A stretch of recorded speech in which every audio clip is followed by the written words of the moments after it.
Oops. Um, that's the goal here. I'm in the Hamptons still, dude. I'm leaving tomorrow, and I have to tell you, the Hamptons are. I'm not sure about them. At first, I thought when I got out here, boy, this is really cool. What a lovely place.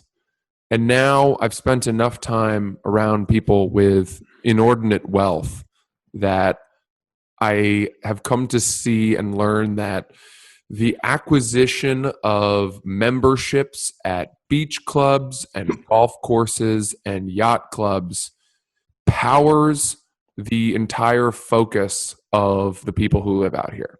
Mm-hmm.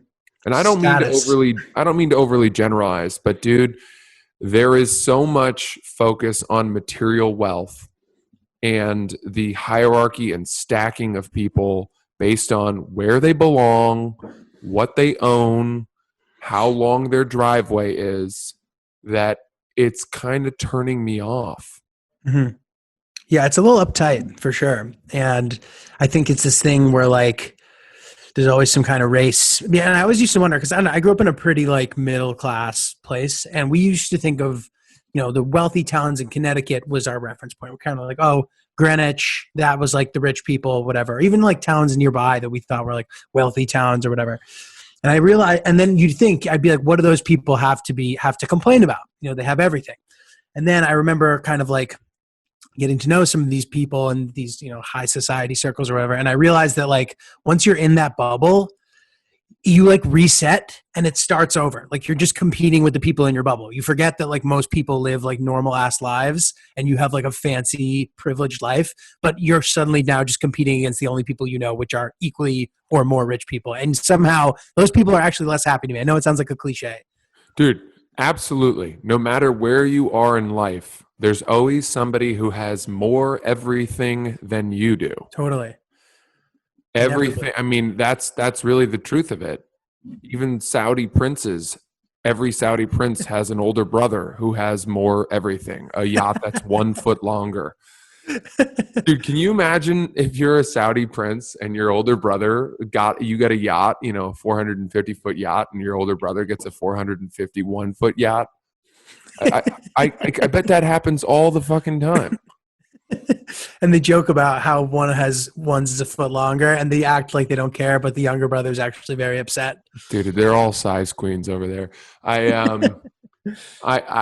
It's just crazy to me, dude. Because here's the thing, you know, I think money and wealth are obviously provide flexibility, options, security, the comfort of knowing your kid's education is taken care of, all of that for sure. But when I was 4 years old, my parents made the decision to move us from Rumson, New Jersey, which was a very wealthy town, and move us up to Maine. And I've found out later in life that the guiding pulse or the guiding reason for that, the impetus for that, was they didn't want us kids growing up around other kids who were so affected by the wealth of the family. Interesting. That was a driving principle in the move. That was the number one thing. Wow. And it was just so material in Rumson, New Jersey. It's a very wealthy town in New Jersey. And they wanted, like, you know, space and outdoor living, and, you know, it's not like we could afford waterfront property in New Jersey. So in Maine at the time, you know, it was pretty cheap. This was back in like 1992. And so whatever, your money goes a lot farther in Maine. But I remember my mom saying to me that they were watching as my sister's 6-year-old classmates were coming to school with Coach handbags at 6. That's crazy. And they just hated that. And they thought it was kind of gross. And so they moved us to Maine. And I grew up in Maine, and Maine is not like that at all. But dude, I will say, it was like, you know, when we got here, first day or two, my thought was, boy, it would be cool to make enough money someday to buy a place out here and try to join these really fancy golf clubs. Yeah. And then 10 days later, my thought is like, I don't want my kids to fucking suck. I don't want my kids to be shitty people. And if I brought them out here and they were surrounded by the other kids and going to summer camp at sailing camp and whatever else, they're gonna like, that's just gonna affirm their worldview that this is the good life, and anybody who doesn't have this is less than. So, dude, I think that, I think there's a big risk for that. But, dude, I know like a bunch of kids who, grew up in the city, have house in the Hamptons, and like they're as much of dicks as their parents are. Like, there's plenty of really nice kids I know who, like, as I'm sure you too, like with tutoring and stuff, you probably noticed some kids were much better than others. Yes. And I also know shitty kids who grew up with tremendous parents. Yes, same. That's true. Tremendously grounding, humble parents, regardless of wealth or whatever. So yes, you do run the risk regardless of where you, whatever school you put your kids into, whatever shit you buy them growing up. I think the odds increase if you have them running around with, other kids who are getting picked up in Bentleys from, chess club or whatever the fuck it is out here that they're doing. I just think when you surround them and immerse them in such elevated wealth, you run the risk that they're going to lose touch with the rest of the world. Yeah, no, you're right. Dude, like in Maine, I had a really rich friend growing up. And we knew him to be our rich friend. And we would go to his house and we thought it was like a playground. We thought his house was just a big playground. I remember they had the height of wealth for us was the fact that they had a refrigerator solely dedicated to drinks. Yeah. They had like tons of sodas and Kool-Aid and all kinds of beverages. The fact that they had a separate refrigerator for drinks was something that made me think like this is the height of wealth. Dude, we had that kid too, and I was just like drinking 4 or 5 cans of Surge a night, dude. Yeah. Oh yeah. Like dude, crushing soda like a champ. Just like shaking and running around. They had a Pop-A-Shot, thing, which is something I'd only ever seen in an arcade up to that point. And dude, so we used to go to their house. I bet you that family was worth like $8 million. Like I don't know, 10 million. Which makes you like middle class in New York City. I mean, you couldn't even sniff the fucking Hamptons. Yeah, I know. With $8 million. Or not certain parts of the Hamptons. Now you could sniff them, but you would be doing it, and you'd be doing it on the cheap. You'd be buying a fixer-upper that you wouldn't fix up.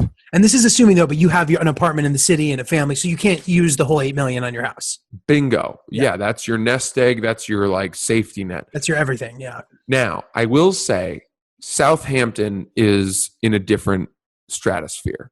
Sagaponack is in a different stratosphere. If you go to certain places like Quogue or West Hampton, you can find a more toned down level of this, where there still is a semblance of like kids being kids, indifferent to the very obvious writing on the wall of wealth. And I used to tutor kids that had houses out in like Fisher's Island, and you'd take a ferry out there, and what they love about being out there is just being able to bike around and run to the corner store and get an ice cream cone. Like there's no cars. It's not like crazy wealth. So Sag Harbor has a little of that too. It's a little more toned down. Yeah. But I think it's all going this way. I think that there's gentrification happening even of other parts of the Hamptons. Right. No, you're right. It reaches this breakneck pace that, you can't really escape it. So, well, dude, I'll even say, I think that like Amagansett, in my opinion, is one of those emerging vibes where like it really fits our, generation in the sense where it has like sort of a Brooklyn feel to it that feels really like current. Whereas like an East Hampton feels a little kind of like snooze. You know what I mean? Oh, yeah. Oh, cool. Like London Jewelers, cool, dude. You know what I mean? Like, you're right. I don't know. Like in my opinion, it's more appealing to have sort of more of that kind of like new or nuanced new vibe. Totally. Yeah. I absolutely agree. But dude, you know what's weird? And the reason that I'm talking about this so much is that I think that this is happening around America. I think that uh, all major cities, whether it's Chicago, New York, Boston, LA, whatever, there is going to be an exodus of young people, young 32, 33-year-old people who, under normal circumstances, would have stuck it out in the cities until they were 37, 38, have a kid, you know, in a 2-bedroom apartment, raise the kid for a couple years before you decide to make the plunge to the suburbs. I think that exodus is being bumped up 5 or 6 years for young people with money. Right. I think that there's going to be, there's just, and then you're seeing like real estate markets in the suburbs of these cities, in the Hamptons, in Westchester, in fucking Cape Cod, wherever the fuck it is, are on fire, out of control. Right. And it's going to create more like natural distancing. You know what I mean? Like people are not going to be as close together. Everyone wants space. And it's going to change the landscape of cities and urban growth for a long time. If you like that video, check out our channel where we have way more videos. Fucking, I just don't know how to do this. This is unbelievable. If you like that video, we have way more videos on our channel. Please like and subscribe. Turn on notifications if you want to know when there are new ones. But if not, check them out, and we appreciate it. Oops.